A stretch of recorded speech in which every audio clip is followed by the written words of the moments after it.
எங்கே நிற்கேன்னு பார்க்கீங்களா? குப்பை கூலத்தில் தான் நின்றுட்டு இருக்கிறேன். நீங்கள்லாம் நினைப்பீங்க திருநெல்வேலியோட மொத்த குப்பைகளும் இங்கே தான் இருக்குன்னு. ஆமாம், உண்மைதான். தச்சநல்லூர்னு ஒரு பகுதி இருக்குது திருநெல்வேலி ஜங்ஷன் பக்கத்தில். இங்கே அனைத்து தரப்பட்ட மக்களும் இருந்துட்டு இருக்காங்க. இங்கே தாமிரபரணியோட வாய்க்கால் ஓடுது. இந்த வாய்க்கால்லேருந்து தான் தண்ணீர் நிரம்பி அதுக்கப்புறம் நேராக தாமிரபரணியில் போய் கலக்குது. இந்த ஊரில் வரப்பட்ட மழை நீர்கள் எல்லாம் இந்த வடிகாலில் போய் தான் தாமிரபரணியில் சேரணும். இல்லைன்னா ஊருக்குள்ளே வெள்ளம் வந்துடும். பார்த்தீங்கன்னா இந்த வடிகால் இந்த சைடில் பார்த்தீங்கன்னா பாலபாக்கியா நகரில் உள்ள வடிகால்கள் சரிபடாதனால வெள்ளத்தில் பாலபாக்கியா நகரே மூழ்கினுச்சு. காரணம் என்னென்னா இந்த வடிகால் வாய்க்கால் தூர்வாரப்படலை. அது மட்டும் இல்லாமல் இந்த வாய்க்கால் ஃபுல்லாமே இங்கே பாருங்கள் அமலை செடிகளாலும் குப்பைகளாலும் நிறைஞ்சிருக்குது. யார் கேட்பா? இந்த தச்சநல்லூர் பகுதியில் வாழ்ந்த முன்னோர்களை கேட்டிங்கன்னா, ஐயா நான் இங்கே நீச்சல் அடித்து குளித்து சந்தோஷமாக வாழ்ந்தேன். இங்கே பாருங்கள், இங்கே ஒரு சின்ன படித்துறை இருக்குது. இந்த படித்துறையில் நீச்சல் அடித்தவங்கள நானே என் கண்கூட பார்த்துருக்கேன். ஐயா நீங்கள் இந்த ஊர் தானையா? இந்த ஊர் தானையா?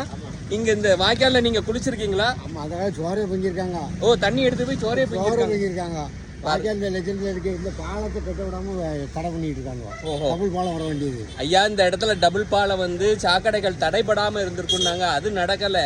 அது மட்டும் இல்லாமல் இந்த பாருங்க, இந்த ஐயா இந்த இடத்துல குளிச்சு தண்ணீர் எடுத்து போய் சமைச்சு இங்கே உள்ள திருவிழாக்களுக்கு கோயிலுக்கு இங்கேருந்து தண்ணி எடுத்துட்டு போய் அவ்வளவு செஞ்சிருக்காங்க. அவங்கெல்லாம் நான் பேசும்போது ரோட்ல அங்கலாய்ப்பு விடுறாங்க, இந்த தச்சநல்லூரை காப்பாற்ற ஆள் இல்லையான்னு சொல்லிட்டு.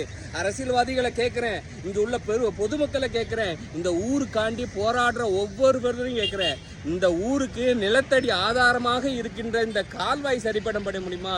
வெள்ளத்தில் இந்த ஊர் மூழ்காமல் இருக்கிறதுக்கு இந்த கால்வாயில் வடிஞ்சுதான் ஓடி தாமிரபரணியில் போகணும். அதுக்கு இது தூர்வாரப்படுமா? இதில் குப்பைகள் அடைஞ்சி கொசுகள் ஒவ்வொன்றும், ஒரு சின்ன குழந்தைய கொசு கடிச்சு நோய் வருது, பெரியவங்களை கொசு கடிச்சு நோய்கள் வருது. இங்கே தச்சநல்லூரில் பிறக்கிற அத்தனை கொசுக்களுக்கும் காரணமாக இருக்கிற இந்த குப்பை நிறைந்த கால்வாயை பொதுப்பணித்துறையும் இங்கே உள்ள அரசியல்வாதிகளும் சுத்தம் பண்ணுவீங்களா? உங்களை கேட்குறேன். தச்சநல்லூரில் உள்ள ஒவ்வொருத்தரும், அதே போல் திருநெல்வேலி ஜங்ஷனில் உள்ள ஒவ்வொருத்தரும், ஒவ்வொரு அரசியல்வாதி, ஒவ்வொரு எம்எல்ஏ எம்பி உங்கள் சிஎம் வரை அனுப்புங்க. இல்லைன்னா உங்கள் தச்சநல்லூர் முழிக்காது, தண்ணீர் கிடைக்காது, கொசுக்கள் நகரமாகவும் வெள்ளம் வந்தால் என்னைக்கு மூழ்குமோங்கிற ஆபத்து நேர்ந்துதான் இருக்கும். அதனால கண்டிப்பாக எல்லாரும் வரணும். ஐயா எல்லாத்தையும் சொல்லுங்க, எல்லாரும் கேட்கணும், திருந்துங்கன்னு சொல்லுங்க.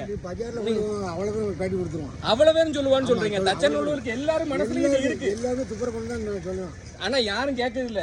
ஐயா நீங்க நிறைய திருப்பு ஓட்டு போட்டீங்களா? எந்த அரசியல்வாதியாவது சொன்னீங்களா?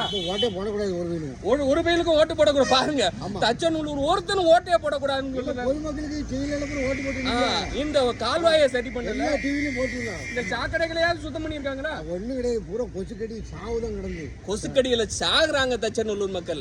இந்த குப்பை நிறைந்த கால்வாய், இந்த குப்பை நிறைந்த மழையின் வடி ஒவ்வொரு தெருல உள்ள சாக்கடைகள் சுத்தப்படுமா? இது செப்டி டேங்கே இதுல போகுது. அதாவது மனித கழிவுகளே இதுல போகுதுங்கிறாங்க. தயவு செய்து சொல்றேன். ஐயா ஐயா உங்க பேர் சொல்லுங்க ஐயா. உங்க பேரு அதெல்லாம் சொல்லல ஐயா. என்னையா பயப்படணும்? கிருஷ்ணன் ஐயா, தச்சநல்லூர்ல கிருஷ்ணன் சொல்றாரு ஐயா. தயவு செய்து சொல்றேன், இதை காப்பாத்துங்க. தச்சநல்லூரை விடிவு காலம் வரட்டும் திருநெல்வேலிக்கு. நன்றி.